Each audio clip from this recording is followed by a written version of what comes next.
एक वाकया सुनाता हूँ जिससे आपको दरूद शरीफ की फजीलत और अहमियत समझ में आ जाएगी। एक मर्तबा एक अल्लाह के वली, एक अल्लाह के बुजुर्ग, एक अल्लाह के दोस्त एक कब्रस्तान के पास से गुजर रहे थे। कहाँ से गुजर रहे थे? एक कब्रस्तान के पास से गुजर रहे थे। खामोश शहर, कब्रस्तान का दूसरा नाम शहर खामोश।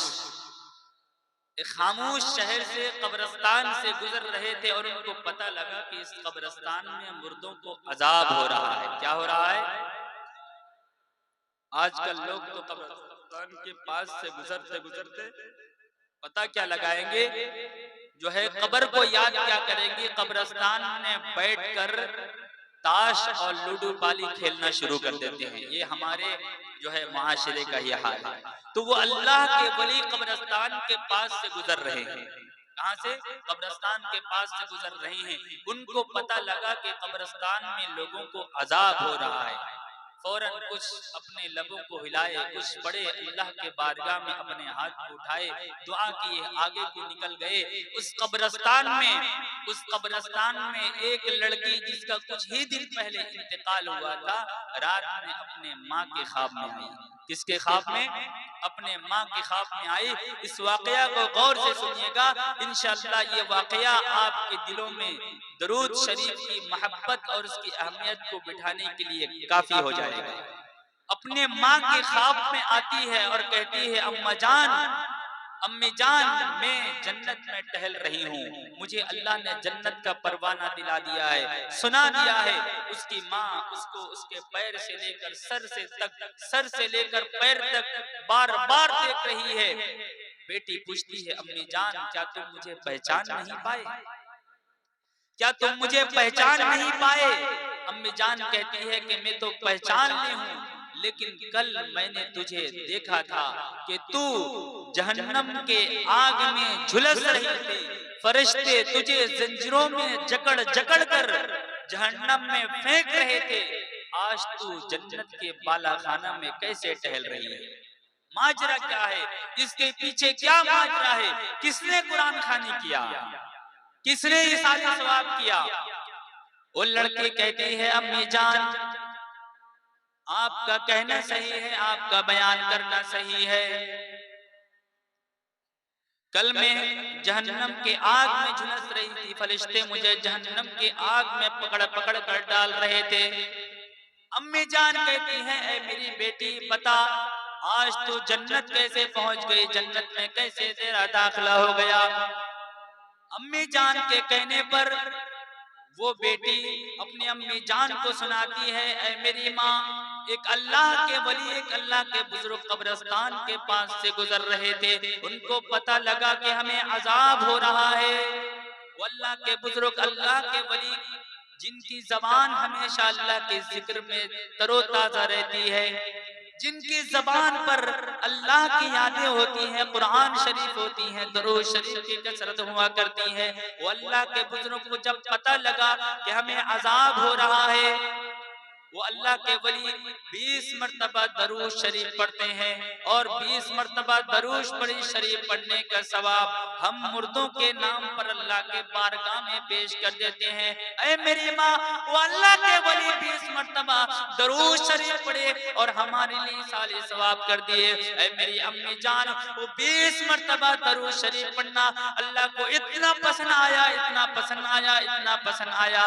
अम्मी जान में अकेले नहीं, 70,000 मुर्दे इसी अजाब में मुब्तला थे। अल्लाह ने 20 मरतबा दरूद शरीफ पढ़ने की बरकत से हम जैसे 70,000 मुर्दों को जन्नत का परवाना सुना दिया। कह दो सुभान अल्लाह। अब पता लग गया कि 20 मरतबा दरूद शरीफ की क्या ताकत है, 20 मरतबा दरूद शरीफ का क्या पावर है। आज हम मुर्दों को बख्शवाने के लिए क्या करते हैं? बुला लेते हैं कुरान शरीफ पढ़ने के लिए, कुरान खानी करते हैं, कुरान खाने कर मदरसे के बच्चों को 20 बच्चों को खिलाते हैं और 200 रिश्तेदारों को बुलाकर जो है खिलाते हैं।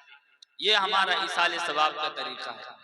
मैं इंशाअल्लाह बताऊंगा कि ये कितना सही तरीका है। तो अब हमें पता लग गया कि दरूद शरीफ की अहमियत क्या है, दरूद शरीफ की फजीलत क्या है। अब एक मर्तबा झूम कर दरूद शरीफ पढ़ लीजिए। अल्लाहुम्मा सल्ली अला मुहम्मद व अला आलि मुहम्मद कमा सल्लैता अला इब्राहीम व अला आलि इब्राहीम इन्नका हमीदुम मजीद। अल्लाहुम्मा बारिक अला मुहम्मद व अला आलि मुहम्मद कमा बारकता अला इब्राहीम व अला आलि इब्राहीम इन्नका हमीदुम मजीद। मैंने आप हजरात की खिदमत में एक छोटी सी आयत की तिलावत की। एक छोटी सी आयत का एक टुकड़ा है, जो आयत का तर्जमा है कि जिस जिस्म के अंदर भी जान है, एक ना एक दिन वो जान उस जिस्म को अलविदा कहकर दुनिया से चली जाएगी। हम देखते हैं कि जब बाप कमाने के लिए, कारोबार के लिए घर से जाता है तो अपने बच्चे को किसके हवाले करता है? माँ के हवाले करता है। गौर से सुनिएगा, किसके हवाले करता है? माँ के हवाले करता है। माशाअल्लाह ये माइक इतना अच्छा काम कर रहा है, हमें पता भी लग नहीं रहा है कि मैं कुछ बोल रहा हूँ। यानी दूसरों की माइक होती है तो खींच तान कर जो है गले के अंदर से आवाज निकाल लेती है, लेकिन ये माइक इतना अच्छा है कि मुझे पता भी नहीं लगता। अगर 2 घंटा भी तकरीर कर दूं इंशाअल्लाह आवाज खराब नहीं होगी। अल्लाह रब्बुल इज्जत माइक में बरकत अता फरमाए और माइक वाले की उम्र में बरकत अता फरमाए और इनके कारोबार को और भी आगे तक ले जाए। तो मेरे मोहतरम बुजुर्गों, दोस्तों, बाप जब कमाने के लिए जाता है तो अपने बच्चे को माँ के हवाले करके जाता है कि इसकी हिफाजत करना, मैं जा रहा हूं। ठीक इसी तरह ये रूह है, बाप के दर्जे में है। हमारे बदन में जो जान है ये बाप है। हमारा ये जो बदन है, ये जो आज़ा व जवारे हैं ये औलाद हैं। और कब्र जो है, मिट्टी जो है, ये माँ की हैसियत रखती है। रूह बाप हो गया, बदन बच्चे हो गए, कब्र मिट्टी, कब्र जो है मिट्टी जो है माँ बन गई। अब याद रखिए, जब बाप जाता है कमाने के लिए बच्चे को बाप के माँ के हवाले करके जाता है। ठीक इसी तरह जब रूह बदन से जुदा होती है, अल्लाह के पास जाती है, तो रूह कब्र को कहकर जाती है, मिट्टी को कहकर जाती है, ऐ कब्र मैं तो जा रही हूँ अल्लाह के पास, ये बदन है मैं तेरे हवाले करके जाती हूँ, मैं तेरे हवाले करके जाती हूँ। तो इस जो है बदन को, इस मेरे बच्चे को अपने आगोश में जगह दे देना, अपने गोद में सुला देना। कब्र से उसी मिट्टी से बने और उसी मिट्टी में हमको मिल जाना है।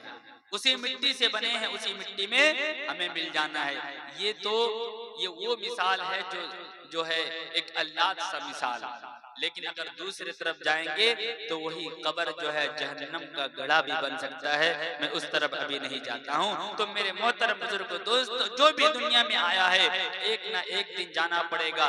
कुल्लु नफ्सिन ज़ाइक़तुल मौत, ये आयत कहती है, ए लोगों,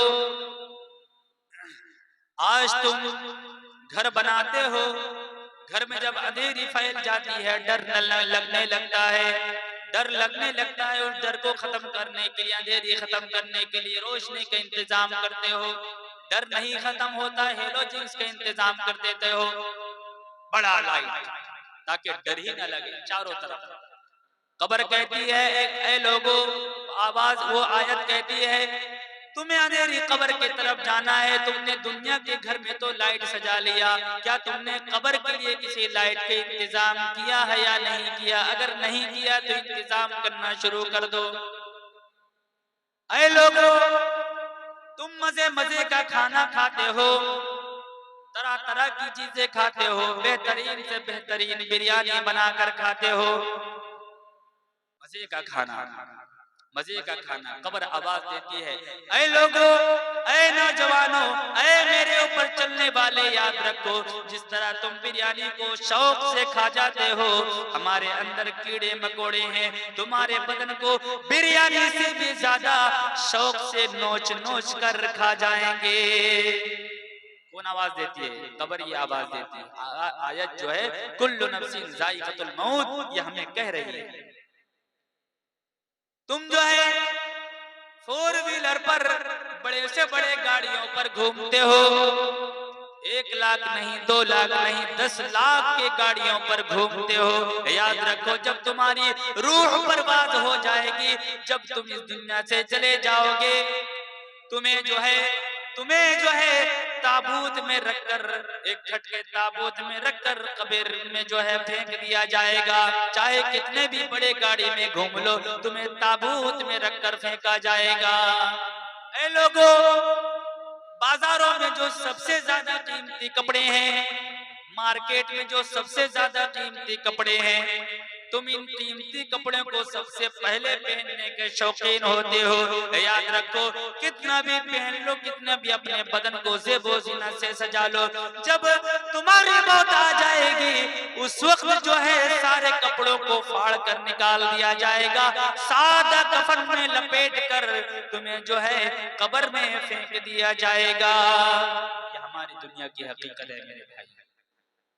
सारे लोग जो है इस जलसे को मिलकर सजाए हैं। मैं दाद देता हूं और मुबारकबादी देता हूं उन तमाम साथियों के लिए जिन्होंने इस मजलिस का इनेकाद किया है, और उन तमाम माँ और बहनों के लिए जिन्होंने इस मजलिस को जो है सजाया है। अल्लाह रब्बुल इज्जत कहने को, सुनने को कबूल फरमाए और अमल की तौफीक अता फरमाए। तो मेरे भाइयों, हमें कब्र की तैयारी करनी है, हमें कब्र की तैयारी करना है। इंशाअल्लाह इस्लाह माशरा पर हजरत का बयान होगा।